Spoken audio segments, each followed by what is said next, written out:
Hello and welcome to your Bully-Proof Life, where we shine a spotlight on toxic workplace cultures. I'm Marylise de Villiers. I'm a performance coach and the author of Roar, How to Tame the Bully Inside and Out. The role of the show is twofold. On the one hand, we look at the importance of human-centered leadership in creating high-performing individuals, teams and cultures. And on the other hand, we look at the individuals, the targets of workplace bullying, and how they can deal with these situations better. How they can turn their thoughts, feelings, words and actions into their 4 superpowers. And yes, it will get uncomfortable at times. This is where we talk about the things that get in the way. So we're not jumping straight away to the how-to, which is a seductive shortcut. We'll talk about things like fear, anxiety, shame, guilt, resistance to vulnerability. Yeah, all those tough subjects.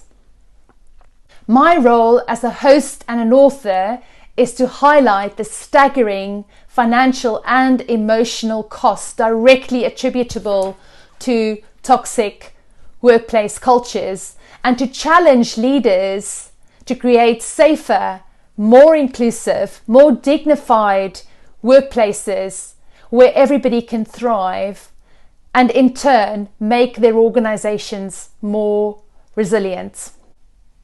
So, in today's episode, we are going to look at what human-centered leadership means, and we're going to look at personal resilience. So, what you can do to build your personal resilience to navigate a toxic workplace, a toxic person, the brilliant jerk better. So, I'm going to jump over to Zoom now to introduce our guest for today. See you soon. Today I'm delighted to be joined by Adam Pacifico, Chief Learning Officer at PCA, which is an award-winning global specialist in highly immersive and experiential learning for leaders across all levels, sectors and geographies. Adam is also a barrister, author of The Leader's Secret Code, opinion columnist and host of The Leadership Enigma. Adam, welcome. I'm so delighted to have you with me today. Thank you very much. Me too. We've been looking forward to this, so I appreciate it. We've been speaking about this for a while, and I'm really so curious about knowing more about you and your story, and really what sort of sparked your passion for human-centered leadership. Yeah, wow, it's a hell of a journey. So I suppose it's an interesting subject because as we're in now lockdown number 3, I think it's that kind of a difficult equation, isn't it? Because we're not allowed to be near people, but we're going to talk about human-centered leadership. So we all crave that human proximity at some point. I've had a very strange, unique background. I don't know, you decide. So I became a barrister, a trial lawyer, quite young, 21, just turning 22, so perhaps too young. And I prosecuted and defended in the criminal courts. And then after about 4 years, and oddly, I became a cop. So I became a police officer with the Metropolitan Police. And I spent 6 very happy years as a cop. So I spent 3 years on the proactive team. So I was with the robbery squad and the gang unit and the narcotics unit. Hence the goatee beard. That's my excuse. So I always stick to that. And that was great. That was wonderful. It was poacher turned gamekeeper. I was now arresting the people that I'd maybe been defending as a trial lawyer. So after 6 years, I went back to the law and I became a prosecutor. I was still a barrister. I'm still a barrister now. I've never let my legal status, professional status wane because it's part and parcel of who I am. But I think I'd been exposed to experiential learning during my time with the police and during my time with law. And so I started to kind of experiment with that to see what I could do for the corporate world. And long story short, I moved into executive education and I was the managing director at one of the big business schools for 4 years. based in London. And then I had my own consultancy, and then I moved to PCA as the Chief Learning Officer. So I think the red thread has always been experiential learning, something that's really quite visceral. So whether it was me in a mock courtroom or having petrol bombs thrown at my head as a cop, or who knows, but that's always kind of made me very, very focused on experiential learning. Strange background, I know. It's weird, right? Incredibly interesting, and I think that's the beauty of it. I've come to learn over the years that everything in life happens for a reason, a blessing or a lesson. And I've always sort of questioned career choices or life choices, and then eventually, you can connect the dots. Steve Jobs used to say, you can't connect the dots going forward. You have to trust that it's going to connect looking backwards. So I think it's important that we embrace every experience, and you've had such a colourful past in terms of all the different types of environments that you've worked in, which makes you so well positioned today to really embrace this whole concept of human-centered leadership. So what does that mean to you? What does human-centered leadership mean to you? That's a great question. It is something I think I've been focused on for some time, but hadn't really put a label to it. It was only more recently that I've started to call human-centered leadership exactly that, and my research is continuing. It probably goes back to when I was doing the research and writing for my book, The Leader's Secret Code. And with that, we did a huge amount of research, whether that was online kind of assessment research. We were talking to iconic leaders from very, very different sectors, whether that was law, whether that was a world-class ballerina, a Michelin star chef, a Royal Marine. We went and found the most eclectic group that we could. And I think through all my experiences within law and law enforcement and the corporate world and all of this research, without a doubt, a red thread emerged, but I don't think I quite appreciated what it was until I was at the book launch. You remember those days when you could actually be in a room with other people? Well, the book launch was the November just before the first lockdown, and there were about 100 people there, and it was very exciting. And in front of everyone, someone from the audience asked questions, and someone said to me, Adam, what was your greatest learning, or what's the standout red thread for you with all of the research and the writing? And for a millisecond, I thought, oh my God, what am I going to say? But actually the answer was quite instantaneous. And out of my mouth popped human-centered leadership. Because without a doubt, from all the experiences that I've had, with all of the privilege that I've had of working with large corporates and leaders all over the world, and with the research and the writing that we did for the book, there were a team of us, there were 4 of us who were the authors of that book. What stood out was not technical competence, and I've relied on technical competence as a trial lawyer, but this was about that human-centered approach to everything. And as we become more experienced and we become more senior, we perhaps have to dial up on our ability to be truly human-centered, and we have to be comfortable in letting go maybe the technical wisdom and expertise that we had that got us maybe there in the first place. So it's finding that balance. So human-centered leadership is an approach for me for 2021, without a shadow of a doubt. Wonderful. And I love, I have various mentors, but one of them always say, the thinking that got you here and the skills and the capabilities that got you here are not going to get you there. And I think that's so critical when it comes to leadership, because you get to a leadership position often because of your technical capabilities, but then to truly step into the shoes of a leader, then you have to develop those interpersonal skills and the human skills. And I think that's when, it becomes really important to transition properly from I'm the expert in the room, to actually becoming that sort of person who lift other people up and who challenge and support other people to become the best version of themselves. No, that's very true. Enterprise leadership has been around for a while. As we move through from our silo, our department, our division, our expertise, and as you become more senior, that you become that enterprise leader across the entire gambit of the business. And that's really tough. We do a lot of work in professional services. So the best lawyer or the best accountant or the best engineer or the best pilot, do they become the best leader? Not necessarily, without a lot of work on themselves in order to make that transition from the expert, the best in class, to that more enterprise leader, as you say, and then starting to really dial up on the human-centered capabilities that they need in order to empower others, because you can only do so much as an individual. And we work for a large organization. One person can do a lot, but only so much. Absolutely, and we are stronger together.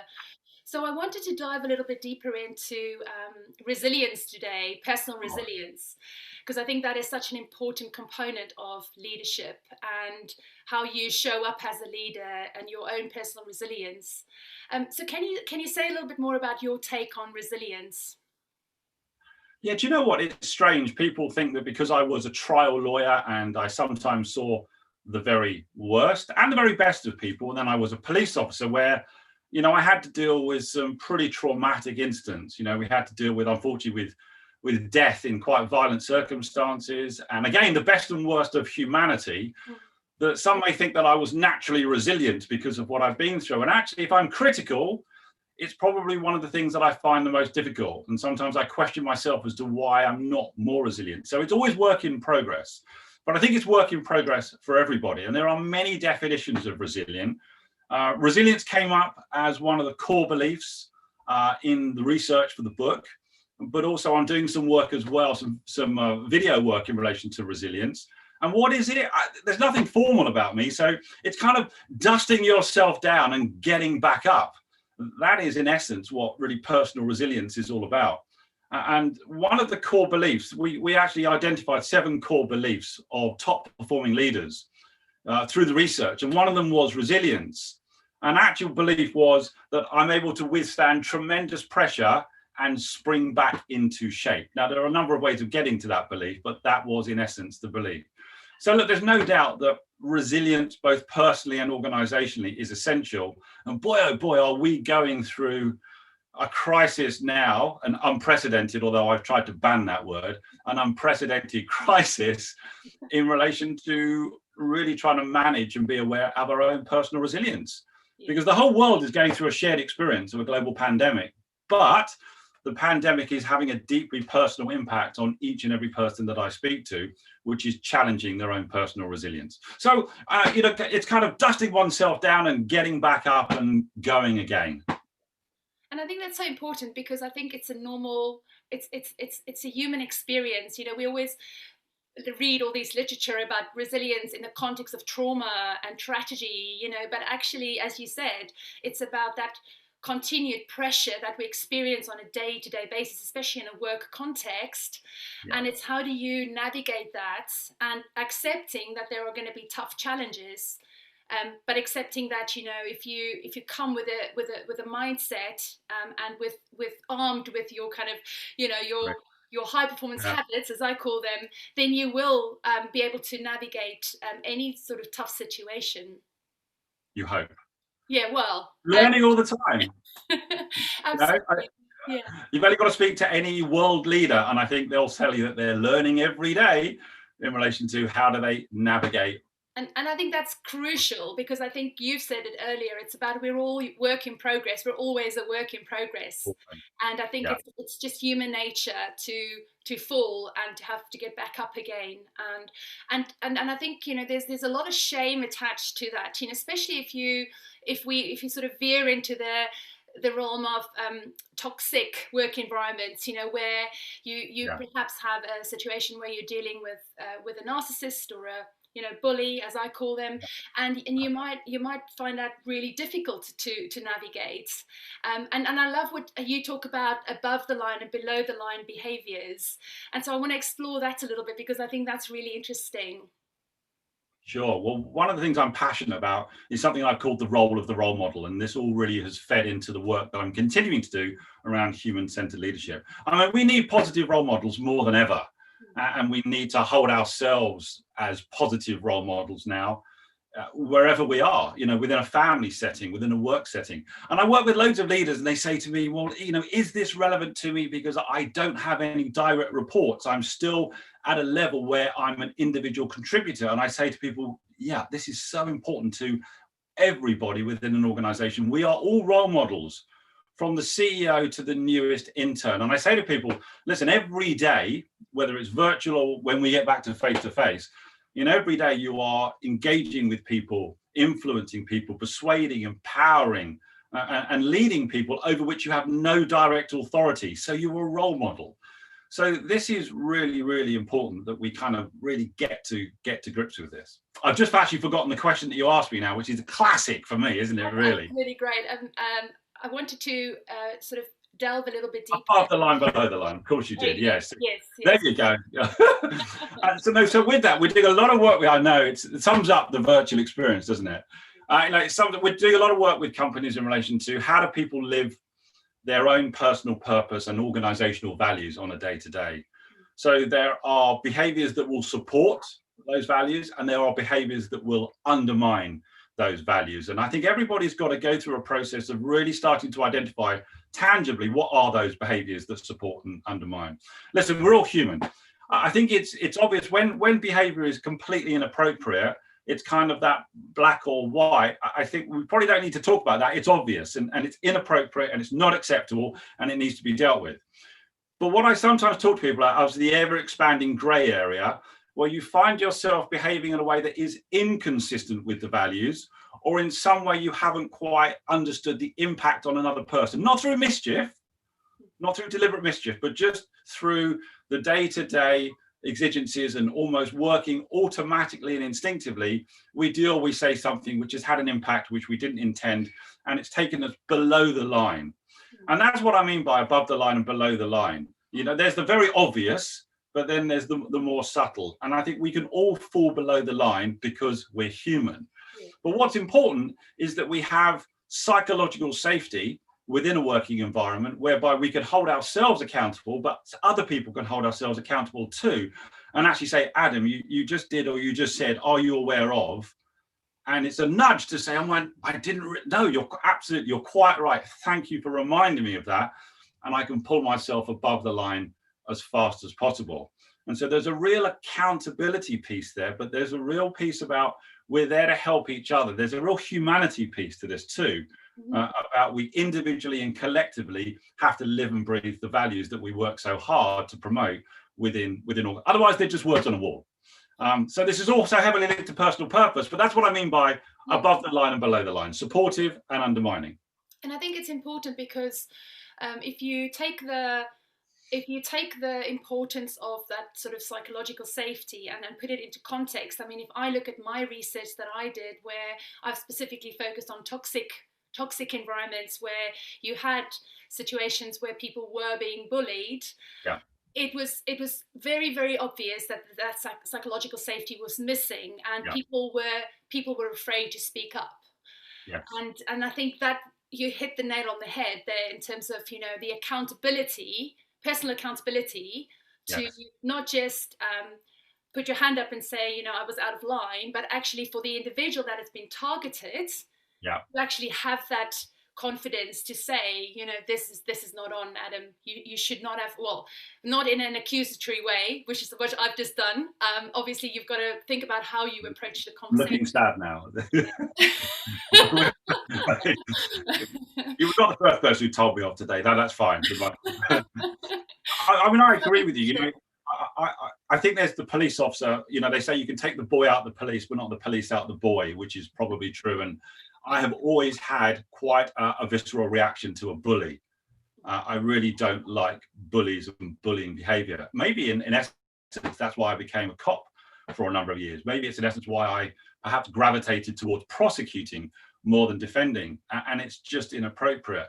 And you know what? I was given a brilliant piece of advice many, many years ago where someone said to me, don't tolerate brilliant jerks. So you may have the best salesperson in the business, but that person is toxic. That person is a bully. Don't tolerate brilliant jerks, because that toxicity, and you know better than I do with your research, actually starts to catch hold, and it just starts to erode all of the good work and the positive work and the values. It's got to go. It's almost, you have to cut that out and you have to let it go. But you have to be brave, because if that's your top seller, but that top seller is your toxin, it takes some bravery to say, no, that's not who we are. Those are not the values that we live by and we will thrive on. And so there is the exit lounge. So I know that's tough. It's easier said than done, right? Do you, from your experience, do you see more organizations tolerating those brilliant jerks or actually dealing with it? I think there's more dealing with it now. It's not easy, but I think it's now, we're more aware. I think we're having the conversation now about what is appropriate. We're understanding diversity and inclusivity more. By the way, I flip it. I always talk about inclusivity leads to diversity and diversity of thought. It's not a tick box exercise. If you get real diversity, you get transformational change. And so I think a lot of organizations are looking at it now, but there is the difficulty of how to deal with it, how to have a critical conversation, how to sometimes make a difficult decision with the human-centered lens to still understand, to still be fair, to still try and be objective, but to make the right decision, make the right call, but still have that human-centered approach to it. And that's not easy. Absolutely, because then if we link it with resilience, if you link it to the individual that's being targeted, for example, so let's say we have a brilliant jerk and you have the individual being targeted, we're putting a lot of onus on that individual to be resilient. Yes. And I always look at the way organizations promote personal resilience as a performance measure, but it's all the onus is on the individual. Yeah, it's a team sport. Yeah. It's got to be a team sport. You know, one of the seven, there were 7 components of human-centered leadership. I talk for another day, but one of those is vigilance, and it's about us as leaders being vigilant and picking up on the weak signals or the very, very clear signals that someone actually needs help, because it cannot just be the individual's responsibility. It has to be a team sport. There has to be the power of the collective. And when we're dealing with someone or an issue which is wholly wrong, wholly inappropriate, or is the toxin, it can't just be up to one person. It may be the person who has to make the final decision, but that's where I think values are so important in kind of giving a North Star when you're trying to navigate through a complex matter. Yeah, absolutely. So when a company is living and breathing its values, what does that look and feel like? Well, I think, you know, we're talking about culture. Yeah. And we do a lot of work with culture. And people say, well, what is culture? And it's the smell of the place. Yes. And there are some wonderful examples of, there's a wonderful video, isn't there, from the LBS professor who explains it wonderfully, whether it's the forest of Fontainebleau or downtown. It really is wonderful. I will actually post that in the show notes, because it's a brilliant video. Yes. It is brilliant. I don't think he's with us anymore. It's a little old, the footage, but I think it's wonderful in relation to that. So we're really talking about culture, and we're not just talking about what we see and what we hear. We're talking about dominant logic. So some of those things that are almost underneath the surface that, you know, are believed to be true, even if they're not true. And so it's important that really organizations live and breathe those values in order to have that absolutely inclusive and powerful culture that so many want. And, you know, we really do want that culture of inclusivity, you know, within an organization, because I think that's almost a critical ingredient. It's a differentiator for many. But it comes to living and breathing values. You know, I've done some work with organizations who have spent a lot of money on wonderful values, and they're emblazoned all over the walls, and they're on their TV screens, and they're on their documentation. And the problem is, no one really understands what those values mean on a day-to-day basis, because they haven't gone through a process of understanding what are the tangible behaviors day-to-day for me that support those values, and what are the behaviors that undermine those values. And if you haven't really gone through any kind of process to define that, you don't really know whether you're actually above or below the line. Sometimes, you know, I'm not talking about the obvious, but we really need that clarity to know that we're living the values on a day-to-day basis. So those organizations who have gone that extra couple of steps and allowed people to really understand what supports, what's above, what undermines, what's below, find that they are creating a culture where people are living the values on a day-to-day basis. And I think that's a differentiator. Yeah, absolutely. And I think it comes back to your point around psychological safety. It comes back to creating honest, transparent type of cultures where people can really speak up and they really feel comfortable to have a difficult conversation, essentially, isn't it? Yeah, without a doubt. And psychological safety was, from the Google research, which everyone can see for themselves. Psychological safety was the top of the 5 key ingredients for a high-performing team. And having that culture for that team to thrive. And so psychological safety is something that I know a lot of organizations are proactively working on, and we're helping them work on that. Because whether it's a team of 2, a team of 20, a team of 200, a team of 2,000, it doesn't matter. You want that psychological safety for exactly those conversations to be absolutely okay and absolutely appropriate in order to make sure that you're keeping that culture protected. Brilliant, love it. And what would you say is the kind of key difference? If you take an individual, let's say the individual is in an environment where very, very fast pace, highly strung, perform, and that's just how it is, right? So what do you think is the difference between a high performer and someone getting immobilized by sort of pressure? It's a great question. I'll go back to some of the research. Excuse me. I'll go back to some of the research that we did for the book, because we said that one of the key beliefs of top quartile leaders was this belief around resilience, to dust themselves down and to spring back. And there were 2 journey motivators, or 2 routes to that. And one of them is working hard. Sorry, excuse my voice. So one of them is working hard, and one of them is working smart. And the working hard is that classic, when the going gets tough, the tough get going. And there's that degree of importance of, I'm just going to keep working harder and later and longer in order just to drive through that challenge. And the working smart are the ones who are seeking new ways to address the challenge, and how do they integrate that into their day-to-day leadership practice. Now, I'll just pause there, because one of the most important things to this is it's not one or the other, but it's actually finding the balance between the 2. Because if you think about working hard, you can look at people like J.K. Rowling, who, world famous now, but I mean, she hit rock bottom. So boy, oh boy, did she work hard in order to get from that place of which she felt she couldn't go any lower, to now being the person that she is.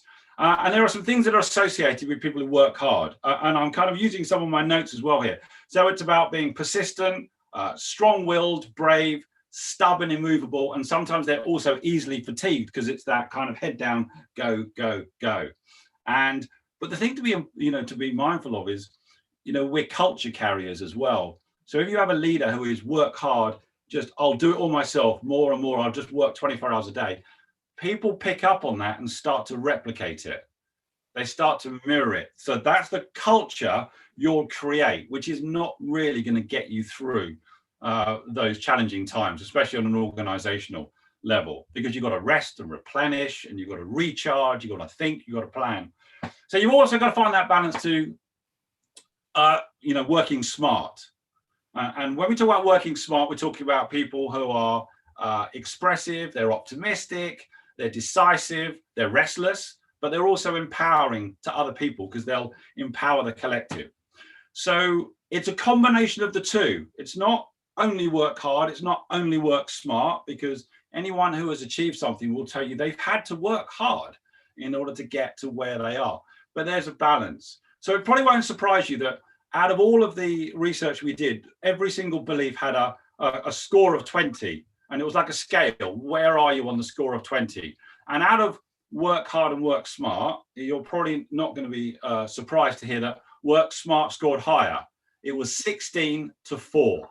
16 to 4, smart and hard. So it's finding that balance between the 2, which is perhaps critical now for leaders, especially in the current environment where things are changing on such a day-to-day basis. It's quite overwhelming. Sorry, that was a long answer. It's fantastic, and I love it. And I think what comes to mind for me is actually the power of the mind, in terms of that mindset that when you work smarter, it for me feels like it's a more can-do growth type mindset. Yeah. If you work harder, your mind is in a very, very different place. And sometimes you've got to, as you say, but it's also checking that conversation that's going on in your head and making sure that you catch any of those sort of negative, self-deprecating thoughts that sort of often creep in, right? Yeah. The biggest critic sometimes is in here. Yeah, absolutely. And easier said than done to say, snap out of it, pull yourself together. That's not so easy, right? And we're finding that at the moment. Let me just read you a quote, if I may, because I wrote this down. I had a wonderful quote from one of the CEOs that I interviewed for the book. And I'll read it to you because I think it was great. It kind of proves the point. And she's a very, very strong leader and someone I admire greatly. And this was good. I read it to you. She said, "You need to go into the office every single morning and believe what you are doing is right, no matter what's thrown at you, and that you'll navigate the business through it. So you've got to be the constant in a whole sea of movement and uncertainty. People will always look to you. They'll seek your guidance. They'll look at the expression on your face every single day. And whoever you're feeling, you're going to have to stay absolutely confident in what you're doing." And she went on to say this, and I love this. She says, "I learn from every challenge. I constantly seek it out. It makes me feel alive and makes me grow." And I thought that was a wonderful, easier said than done. Yes. But it was a wonderful quote as well in relation to her view of the resilient leader. I just wanted to share that with you. That's fantastic. I appreciate that. Thank you. And so what are your sort of 3 top tips for developing personal resilience? You talked about rest and recharge. And so what do you do to develop your personal resilience, and what can you share? Yeah, I can't tell you how disappointed I am that gyms are shut and I can't get on a tennis court, but that's less about me and my but that's what recharges me without a doubt. And I get a lot of joy actually from my family. Unfortunately, I lost my mum early last year, and I have my dad is still around, which is great. So actually, family's really important. No, thank you. Family's really important actually. So I do get a lot of energy from that. Friends, family. It's that collective, isn't it? And one person is just one person, but when we're a family of 4, and the dog, can't forget the dog, and then the wider family and your friends, I think that is energizing. But it was a really great question, and you gave me some warning of this, and I thought about it, and I wrote 3 things down. And this is still for me work in progress. I do not hold myself as I am no. So one of them is really about personal purpose. What is my personal purpose? It's not about what I'm doing so much every day, but who am I being every day? I had a wonderful conversation with an executive who's working over within an Indian company. He spoke about, he really works hard on him as a human being, not just a human doing. And I thought that was wonderful advice. And I think when we have a strong personal purpose, just like good, strong values, it acts as a North Star. It acts as that compass through chaos or through a dilemma or through an ethical dilemma. That strong personal purpose, I think, is something to work on. We all need to work on that. And that's one of my kind of resolutions for 2021 is to think about who am I as a human being, not just a human doing. What do I need to do? Yeah, fine. Put that to one side. How will I be as I'm doing it? The second one is, in some ways, was captured by that quote, and that's to fail forward. Don't fear failure. Failure is data. Failure is learning. I spent some time before the pandemic days, a couple of times. I was lucky enough to go quite regularly to Silicon Valley. And Silicon Valley is, we all know, many, many startups. And I'm not suggesting that is the only place for startups to turn into unicorns. But there was definitely a culture there of what I would describe as phoenix from the ashes. From abject failure, great learning took place. And from that learning, the companies then would rise and become perhaps some of the iconic companies that we know now. But they started through abject failure. And so thoughtful risk-taking and psychological safety and people feeling safe to fail in order to learn and move forward, I think is really important. So that's the second one. And then the third one really, I suppose, comes back to the essence of human-centered leadership, because 2 of the components are humility and also being vulnerable. And I think sometimes when we're dealing with something that is challenging, if we're just dealing with by ourselves, that is tough. Just as you said, of the person who maybe is the target of the behavior, it can't just be on them. There's got to be accountability in a wider way for it. And I think it's also about the humility and vulnerability at every level to say, I need some help, I need some advice, I need some support. And in some ways, many senior leaders find that quite difficult because they may feel that they have to have all of the answers. No one's got all the answers.